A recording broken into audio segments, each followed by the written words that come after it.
Hello doctors, आज हम शुरू करने जा रहे हैं ईसीजी का पहला लेक्चर यानी बेसिक ईसीजी का पहला लेक्चर। आज मैं आपको बताने वाला हूँ इस वीडियो लेक्चर में, जिसमें मैं आपको हार्ट रेट निकालना इजी तरीके से, इजी वे में, जैसे कि आप ईसीजी को देखते ही हार्ट रेट कैसे पहचान सकते हैं, ये मैं आपको बता दूंगा इस वीडियो में। सेकेंड कि ईसीजी के अंदर कितनी लीड्स होती है, कितने सेगमेंट होते हैं और कितने इंटरवल होते हैं, ये चीज़, और ईसीजी कैसे काम करता है। मेनली हमें आज के इस लेक्चर में ये जानना है कि टेकीकार्डिया और ब्रेडिकार्डिया कैसे होता है, कैसे पहचाने, साइनस टेकीकार्डिया, साइनस ब्रेडिकार्डिया कैसे पहचाने, और हार्ट रेट कैसे निकाले। मतलब ईसीजी को देखते ही कैसे पता करें कि इसका हार्ट रेट कितना चल रहा है, और PQRST कैसे बनते हैं, ईसीजी पेपर पर कैसे ये बनते हैं, क्या होता है जो ये बनते हैं, कंडक्शन सिस्टम, ये छोटी छोटी चीज़ें आज मैं आपके क्लियर करने वाला हूँ और एक इजी वे में। मैंने इस वीडियो में थोड़ा मेहनत करके आपको, ईसीजी एक बहुत बड़ा टॉपिक है, तो मैंने इस थोड़ी मेहनत करके आपके लिए IMP पॉइंट्स निकाले हैं और आपको छोटी वीडियो में समझाने की कोशिश की है मेरी तरफ से। तो आई होप आपको ये वीडियो अच्छी लगेंगी और बहुत ही ईजी वे में ये मैं आपको बता दूंगा और आपको भी अच्छा लगेगा। मैं कोई चीज़ डबल नहीं दोहराऊंगा क्योंकि वीडियो बड़ा हो जाएगा, तो छोटे वीडियो में बहुत अच्छी तरीके से मैं आपको बताता हूँ, आप सिर्फ ध्यान से देखते रहें। आप ये एक बार हार्ट का जो दिख रहा है हार्ट देख लें, इसको अंदर से सारे इसके नंबर्स याद कर ले, एक बार स्क्रीनशॉट ले ले, वीडियो रुका ले, जैसे भी आपको, या एक पेन लेकर नोट डाउन कर ले कि हार्ट के नंबर्स हैं, कौन कौन से नंबर कहाँ पर है वो देख ले, आपको आगे काम आने वाले। जैसे आपको पता है कि हमें ज़िंदगी जीने के लिए 3 चीज़ें बहुत ज़्यादा ज़रूरी होती है, एक होता है वाटर, एयर और फूड। तो ईसीजी में हमें एयर, यानी एयर में ऑक्सीजन होता है तो ऑक्सीजन की ज़रूरत पड़ती है, ठीक है, और ऑक्सीजन कार्डियोवास्कुलर सिस्टम के ज़रिए पूरी बॉडी में जाता है और हमारे सेल्स को ऑक्सीजन की ज़रूरत होती है। तो वो तो आप बेसिक आपको सब पता है, एनाटॉमी आपको पता है, और हम डायरेक्ट यहाँ पर ईसीजी की बात करें। जैसे आपको पता है कि राइट एट्रियम राइट वेंट्रिकल में खुलता है, लेफ्ट एट्रियम लेफ्ट वेंट्रिकल में खुलता है, और लेफ्ट वेंट्रिकल से एओर्टा निकलती है। ये सारी चीज़ें बेसिक है, आप कहीं से भी पढ़ सकते हैं, आपको सब पता है, लेकिन हम यहाँ पर छोटे छोटे पॉइंट कवर करने वाले ईसीजी के, जिससे आपको बेसिक ईसीजी समझ जाए। आपको एबनॉर्मल से पहले नॉर्मल चीज़ पता होना जरूरी है। कि अगर आपको पता है, आप कोई हॉस्पिटल में हो, ICU में हो, किसी डॉक्टर के पास हो, कोई आपके पास ईसीजी लेकर आता है, तो आपको नॉर्मल पता होना चाहिए कि नॉर्मल कैसा है, कितने बॉक्स में QRS बनता है, PQRS कितने बॉक्स में बनता है, T कैसे बनता है, P कैसे बनता है, P नहीं रहा तो क्या होगा। अगर आपको ये चीज़ें पता होंगी तो आप ईसीजी को अच्छे से जान पाओगे, ठीक है। तो आज हम बात इसी बारे में करने वाले। मैं आज आपको हार्ट रेट, ट्रेकीकार्डिया, ब्रेडिकार्डिया, ये इजी तरीके से पहचानना सिखाने वाला हूँ, और बेसिक ईसीजी आज मैं आपको बताने वाला हूँ। ईसीजी पेपर, इसके बीच में एक लाइन होती है जिसे बोलते हैं आइसो इलेक्ट्रिक लाइन। इस लाइन पर कुछ भी जो ऊपर जाएगा और नीचे आएगा इसे बोलेंगे वेव, ठीक है। तो हमें यहाँ पर कितनी चीज़ें याद रखनी है, 3 चीज़ें। ईसीजी में हमें 3 चीज़ें अच्छे से ध्यान रखनी है। पहली आइसो इलेक्ट्रिक लाइन, दूसरा वेव जो होती है वो, और तीसरा सेगमेंट्स और इंटरवल। तो ईसीजी में हमें जो मेन जो 11 चीज़ें होती है वो क्या होती है, पहले तो वेव होती है, 5 वेव्स। कौन कौन सी, PQRST, ये 5 वेव होती है। इससे ज़्यादा भी होती है, U होती है, डेल्टा होती है, लेकिन हमें वो देखने नहीं मिलती है और हमें उसके बारे में पढ़ना भी नहीं। जीपी के हिसाब से हम पढ़ेंगे, नॉर्मल एबनॉर्मल अगर ईसीजी देखेंगे तो आपके लिए इतना ही काफ़ी है, ठीक है। तो 5 वेव होती है, PQRST, सिगमेंट होते हैं और इंटरवल होते हैं, ठीक है। तो इंटरवल और सिगमेंट्स और इंटरवल भी हमें याद होना चाहिए। जैसे कि PR सिगमेंट होता है, ST सिगमेंट होता है, एंड TP सिगमेंट होता है। ऐसे इंटरवल होते हैं, PR इंटरवल होता है, QRS इंटरवल होता है, और QT इंटरवल होता है। ये चीज़ें हमें ध्यान रखना है। डॉक्टर्स, अब हम जानते हैं कि ये PQRST बनते कैसे हैं, ये जानना जरूरी है और ये मेन चीज़ है, ठीक है। तो अभी हम सब हटा देते हैं और कंडक्शन दिखा रहा हूँ आपको हार्ट के ऊपर से सब हटाकर, ये कंडक्शन है। तो मैं आपको बताता हूँ कि करंट पास कहाँ से होता है, ठीक है। पहले करंट पास होता है SA नोड से। क्या चीज़ें मेन है, SA node, AV node, atria, bundle branch, Purkinje fibre, ठीक है। तो हमें क्या देखना है कि हमें ईसीजी में PQRS कैसे बनता है वो देखना है। तो जैसे SA नोड से AV नोड तक करंट जाता है तो P बनता है। कैसे बनता है, SA नोड से निकलता है, पहली वेव जो बनती है P वो SA नोड से निकलती है तो उभार बनता है। फिर वो एट्रिया पर आती है, तो एट्रिया डीपोलराइज होता है, डीपोलराइज कॉन्स्ट्रैक्ट होने के लिए टाइम मिले, ठीक है। उसके बाद आगे बढ़ते हैं बंडल ऑफ हीस, और फिर उसके बाद परकंजिस फाइबर से दोनों वेंट्रिकल के अंदर एक साथ करंट पास हो जाता है। उसके बाद समझ गया आपको इतना कि पहले एसी नोड से एवी नोड, एट्रिया डीपोलराइज हुआ, एवी नोड पर थोड़ा रुका, एवी नोड पर जब रुका तो पीआर इंटरवल बना, मान लेते हैं। उसके बाद ये आता है हिज बंडल ब्रांच पर, उसके बाद आता है परकंजिस फाइबर से होते हुए दोनों वेंट्रिकल को डीपोलराइज करता है। जब दोनों वेंट्रिकल डीपोलराइज से रीपोलराइज होते हैं तो फिर हमारा बनता है टी।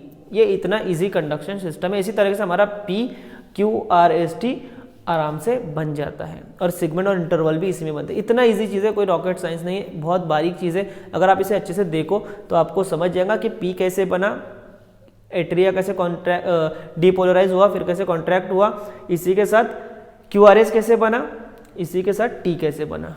वेंट्रिकल के डीपोलराइज होने से क्यूआरएस बनता है, और वेंट्रिकल के रीपोलराइज होने से टी बनता है। तो बस इसी में इतना ही है।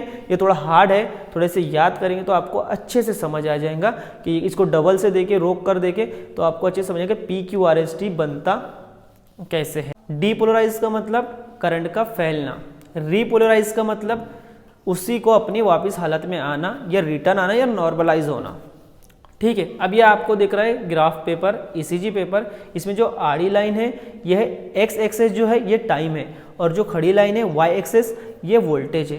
तो जैसे जैसे वोल्टेज बढ़ेगा तो वैसे वैसे क्या होगा, ईसीजी में कुछ ना कुछ जो भी बनेगा वो ज़्यादा ऊपर ऊपर और बड़ी बड़े बनेगा।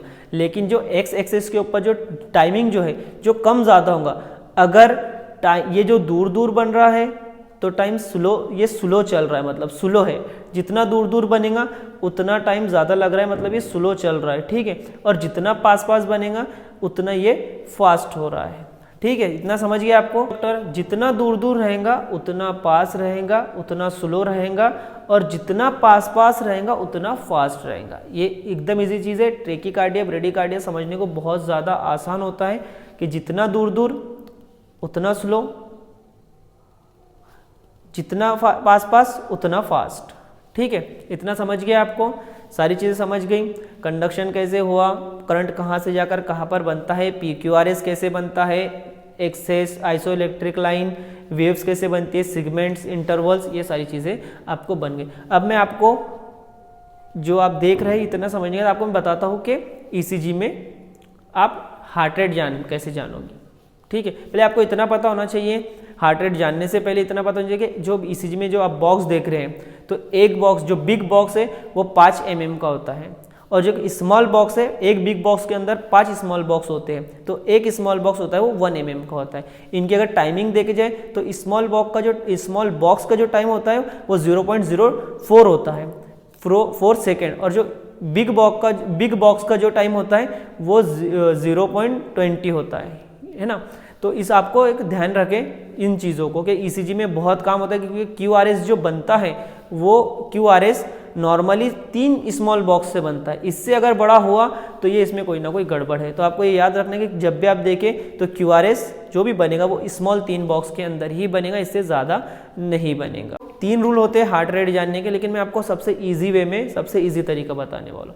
जैसे कि बिग बॉक्स रूल, एक बिग बॉक्स रूल जो होता है सबसे इजी तरीका है, सबसे इजी मेथड है हार्ट रेट जानने का।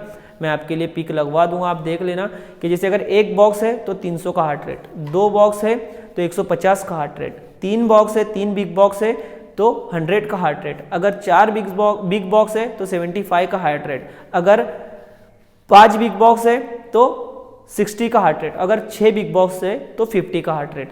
और हमारे लिए नॉर्मल हार्ट रेट क्या है, 60 से 100, ये नॉर्मल हार्ट रेट है। तो अगर किसी के ईसीजी में बिग बॉक्स अगर आप देख रहे हो, किसी का ईसीजी आपके सामने आया और अगर आप बिग बॉक्स चेक करोगे उसके, जैसे आता ही है कि 1 2 3 4 5 अगर ऐसे दिखते हैं तो आप उससे उसका हार्ट रेट कैलकुलेट कर सकते हो। किसको टेकीकार्डिया चल रहा है तो आपको देख सकते हो कि इसको टेकीकार्डिया, इसके क्यूआरएस के बीच में, 2 क्यूआरएस के बीच में इसके कितने बॉक्स आ रहे हैं, नॉर्मली 2 से 3, नॉर्मली 3 4 5 इसके अंदर आना चाहिए। लेकिन अगर 6 बॉक्स किसी के है तो उसको क्या है, ब्रेडिकार्डिया चल रहा है। किसी का सिर्फ एक बॉक्स आ रहा है तो उसकी हार्ट रेट कितनी चल रही है, 300 की चल रही है। किसी की अगर किसी के 7 बॉक्स आ गए तो उसको 50 से उसकी कम हार्ट रेट चल रही है। आपको ये समझना चाहिए, हमें एकदम एक्यूरेट नहीं निकालना है, हमें सिर्फ जानना है कि इसमें कितना इसका हार्ट रेट चल रहा है।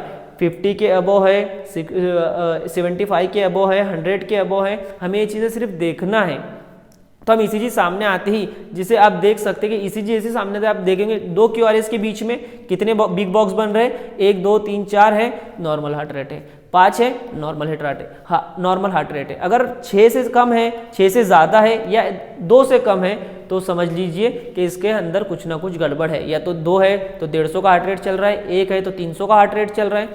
अगर इसका 100 है, 4 है, 100 आ रहा है तो नॉर्मल है, 5 है तो नॉर्मल है, लेकिन 6 से कम आया या 6 आया तो वो 50 का हार्ट रेट चल रहा है, तो आपको वैसे चिंता करने की ज़रूरत है। आप ये बात भी ध्यान रखें कि किसी के ईसीजी में पी नहीं बनेगा, कभी कभी किसी के ईसीजी में पी नहीं बनता है तो वो कोई बात नहीं होती है, पी नहीं शो कर रहा है कोई बात नहीं होता या बहुत छोटा है। लेकिन क्यूआरएस अगर नहीं है तो पेशेंट को आपको चिंता करने की ज़रूरत है, या तो वो चला गया या तो उसको शॉक देने की ज़रूरत है और उस फटाफट इमरजेंसी में उसका आपको ट्रीटमेंट करने की बहुत ज़्यादा ज़रूरत है। तो आई होप गाइज आज आपको इस छोटे से लेक्चर में मैंने पूरे पॉइंट कवर किए होंगे, जितना कि जैसे क्यूआरएस कैसे बनता है, टी कैसे बनता है, पी कैसे बनता है।